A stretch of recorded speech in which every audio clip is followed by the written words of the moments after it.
Good afternoon, and welcome to good afternoon, and welcome to Math Apps in the Classroom. This is one of our series of webinars created by the Teaching and Learning team from the Oklahoma Public School Resource Center. The webinar is being recorded, so if you know someone who couldn't make it, or if you have to leave in the middle, it will be up on our website in just a few days. And now I'm getting a message that the next meeting is starting. I'm not sure what that's about. Okay, so right now, here I am back. Again, my name is Jean Potter, and I want to welcome you. It is raining now, so if you hear some rather loud noises, it's probably thunder in the background, so just ignore it. I'm going to go now to screen share so that you can see my screen.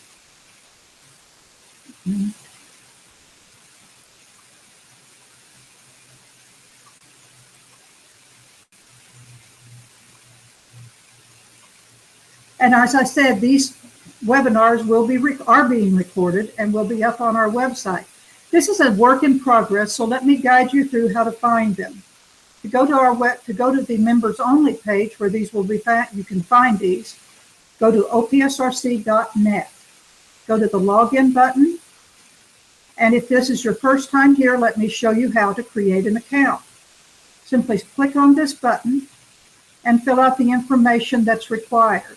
The email address needs to be your school email address so that we can verify that you are a member. The username can be anything that you would like, even your email address, which makes it easy to remember. Create a password and re-enter it. Make sure that you can remember what you used. If you do forget your password, we can reset it for you. And then click Account, and that's all there is to it. I'm going to go back now. If you've been here before, simply click in with the login.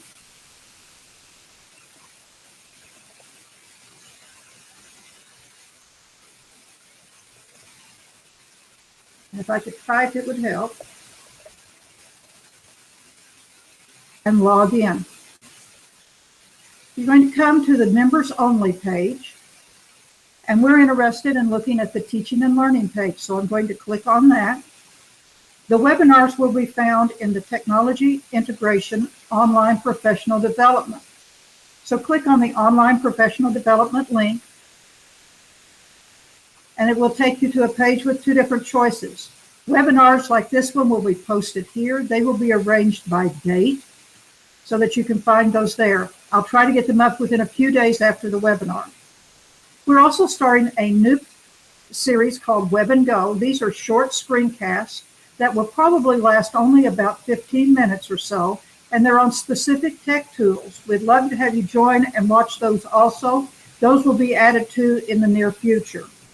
Going back a page, you look at our teaching and learning site, you can also access the online courses that the SDE requires for annual PD.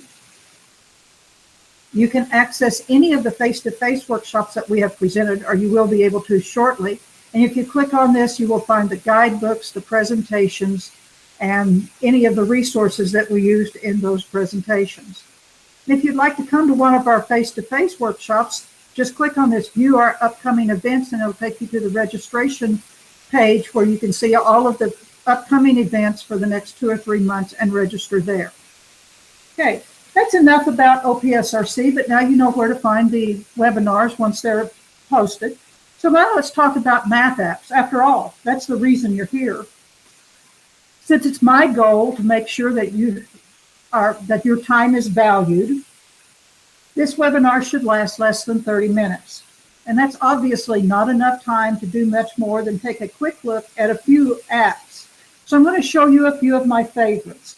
And this is where I need your help. If there's an app that you would like to know more about, please let me know so that I can create either a webinar or a Web and Go specifically about that app. And if you have additional suggestions, please share. We can schedule another webinar so we can share with everyone. The first thing I want to talk about are a couple of graphing apps that are more suitable for upper level. The first one is called Desmos. It's desmos.com, www.desmos.com. It is a graphing app. It is free. It can be downloaded on the App Store or on Google Play, as you can see from this.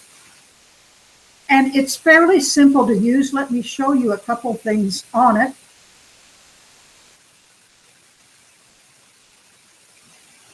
And there we go.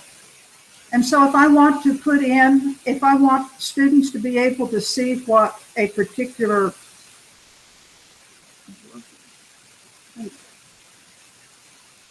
oops. Okay, and then I have an extra up here, so let's try that again. I'm going to add an equation. So let's say I'm going to say y is equal to 3x, and that's what it would look like if it was y equals 3x, but if I add a 6 to it, you can see how it changes. So this is a great way for you and for students to be able to visualize what changes or how things change if you change the equation. Let's change the slope of the line to 0.5 and look at the difference. So this is a great way. I can put multiple equations over here and look at the interaction between them where they intersect.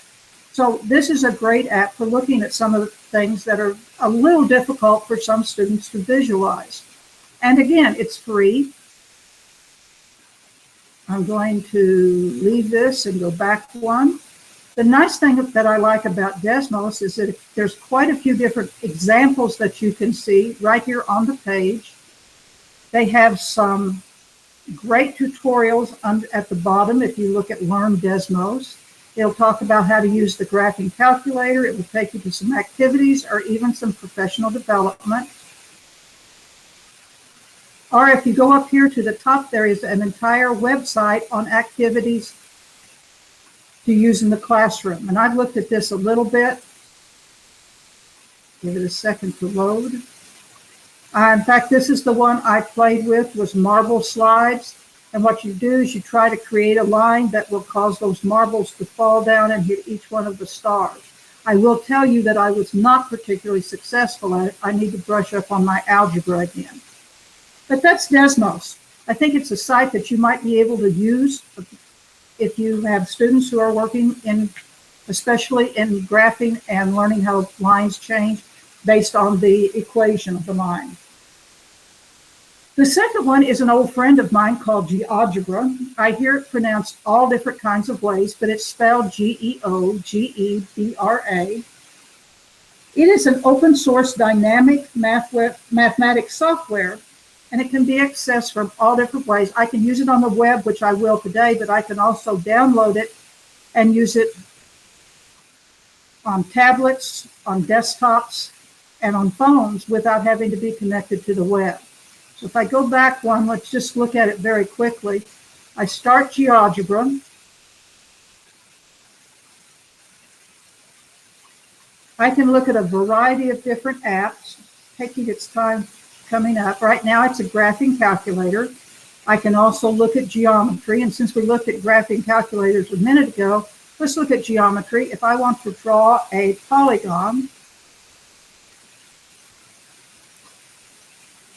and a triangle is usually pretty easy to draw, I can draw it simply. If I want to measure the angles, I can measure the angle by clicking on the 3 points of the angle. And if I go the other direction, it will take the exterior angle, which is a little confusing for me, but I finally figured out how to get it to work. So that's Geogebra. Like I said, you have a variety of different things that you can use with Geogebra. I can do 3D graphics. I can create a spreadsheet. I can look at how things change as I move them around. That's Geogebra. It is an open source. It has a lot of people following it and using it and changing it and improving it, adding things to it. It's a worldwide application. I have a somewhat dated Scoop it. Let me show it to you. It's www.scoop.it/t Geogebra in my classroom. And I will put these links on the recording also. And these are just some links that I found They're mostly a couple, 3 years old. I haven't been too active, but there are some good tips on how to use GeoGebra in the classroom. I find it not completely intuitive, but then I'm not a geometry person. Okay, the next thing I want to talk about are some manipulatives. This is a little bit more for younger students, but not necessarily. The first one I'm going to talk about is, or one of my favorites, is the National Library of Virtual Manipulatives. It's curated by Utah State University. I like the way the site is arranged and the variety of the manipulatives that are available. The problem is that it is, a lot of the things are Java, and Java doesn't play nice with Chrome, so give me a moment. I'm going to switch over to screen share an Internet Explorer site so that I can screen share it. Okay, so this is the site, nlvm.usu.edu/en, but if you look up National Library of Virtual Manipulatives, you will find it. They do have an app. It is not free, but it does say that you no longer have problems with Java. I have not paid for the app. What I really like, as I said, is the way it's organized. So there's a grid here to index things, and I can look at pre-K through second grade in geometry, or I can look 9 through 12 in data analysis and probability. I really like it that you can do that. Let me click on 3 through 5, and I'm going to look at number and operations, I think is what I found. And as you can see, there are lots of different virtual manipulatives that you can use. Thought I would look at number line bounce. And again, this works well on Internet Explorer. It does not work on Chrome. And there's the thunder for you all, just so you don't get bored.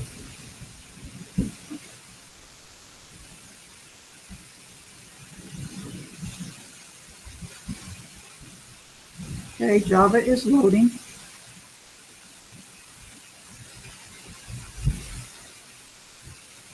Come on, Java. There we go.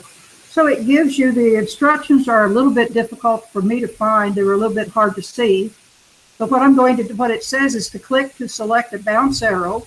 I can reverse it, but I'm trying to get back, I'm supposed to move back and forth along the number line to reach the target of 6. So if I take 8 and put up here, and I take 2, and I put it up here, oh, and then I have to add 7 to it. So this is a pretty involved way to get to number 6. And that didn't do it.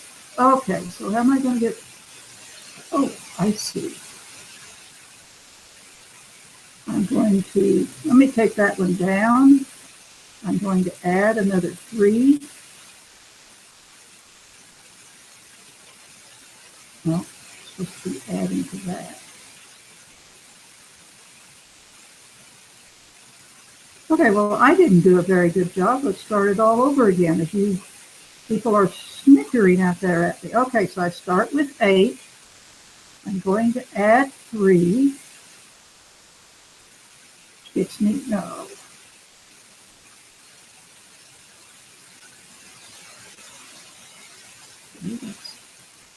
Take away 7. That gets me back to 1. And then I'm going to add 3. And then I'm going to add 2. Let's see how that works. Yes, I am correct. But I'm not done yet, because now that I've done the virtual part of it using the manipulatives, then I have to show what I did down here. So if I can remember what I did, I took 8, I took away 7, and then I added 3, and I added 2. And I get immediate feedback that yes, I am correct. No, that is not the easiest way to find the 6, obviously, but it is a good way to show adding positive and negative numbers. So a great way to work with this, that again is the number line bounce. Another great site that I like is mathforum.org. Let me close this. There we go. Mathforum.org joined with the National Council of Teachers of Mathematics about a year ago, so it looks a little different than I'm used to. Site for resources. But obviously, we don't have enough time to work on all of these, but let's look at a couple. The Internet Mathematics Library. If I click on it, you can see that I can find a ton of different things. If I click on educational materials, I can find things dealing with calculators, manipulatives, lesson plans. I can look at mathematics education topics, issues and strategies. So it's not just math activities, but also lots of information about using math in the classroom and teaching math.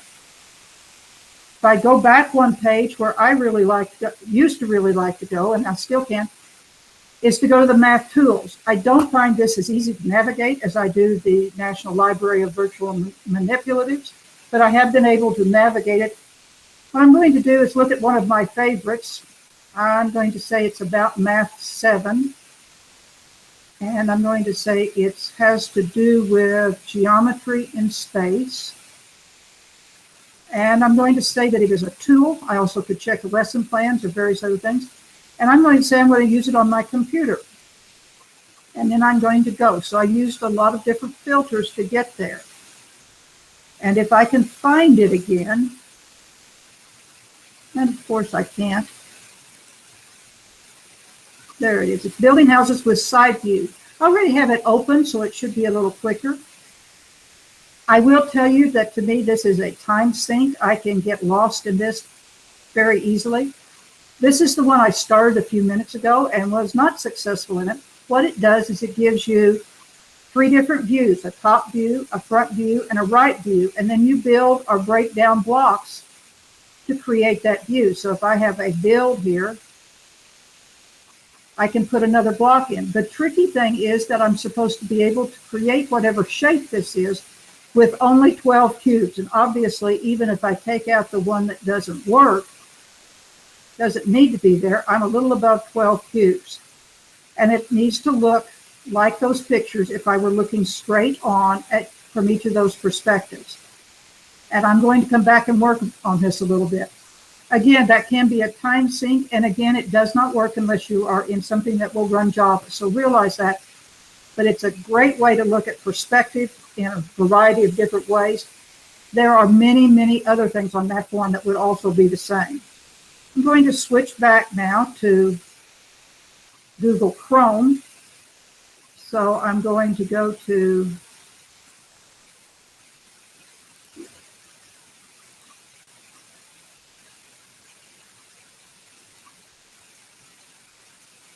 one of the things that I found also are that I've been talking about one of the things I've been talking about today, they've all been applications that are on the web. But there are other apps out there that are self-contained from the App Store and Google Play. The Math Learning Center has several manipulatives apps, including a geoboard, number line, base 10 blocks, pattern blocks. Those are free in the App Store, in the Chrome Store, and as web apps. And then here's one I ran across from my Math and Science Pinterest page and I had not visited this page for a while, but it's another good list of possibilities. It's called mathlanding.org.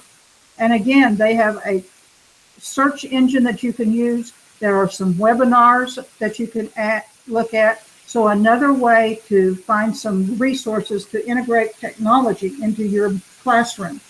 That is mathlanding.org. And finally, don't forget games. Here's one of my favorites. It is on the website Kidopo, www.kidopo.com. It's in their math game list. And let me just show you how it works. If I go to play the game, it's really simple. All I have to do is find numbers that belong to a number family. The trouble is finding numbers that will work. So if they're adjacent or diagonal, and I can fit them into a number family, then I can knock the blocks out. It doesn't sound hard until I start doing it.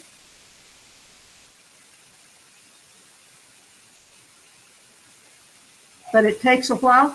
I realize, granted, it only uses some very basic facts, but the timing and everything makes it great for a quick review when you've got a few extra minutes. One of my goals right now is to work on incorporating Minecraft into the classroom. If I can ever get access to Minecraft for education, I want to use it. But for now, I'm trying to find ways to use the regular Minecraft apps. If anyone has any suggestions, I would really appreciate it. As I said, this is just a quick look at a few of the possibilities for integrating technology into your classroom.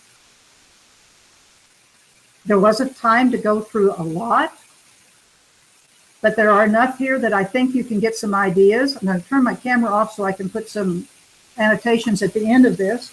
If you have some other ideas, I would love to hear them. And if you'd like to spend more time on any of the things that we talked about today, please let me know. You can reach me at jean.potter@opsrc.net. Thanks for joining me, and I look forward to seeing you again next time. Bye for now.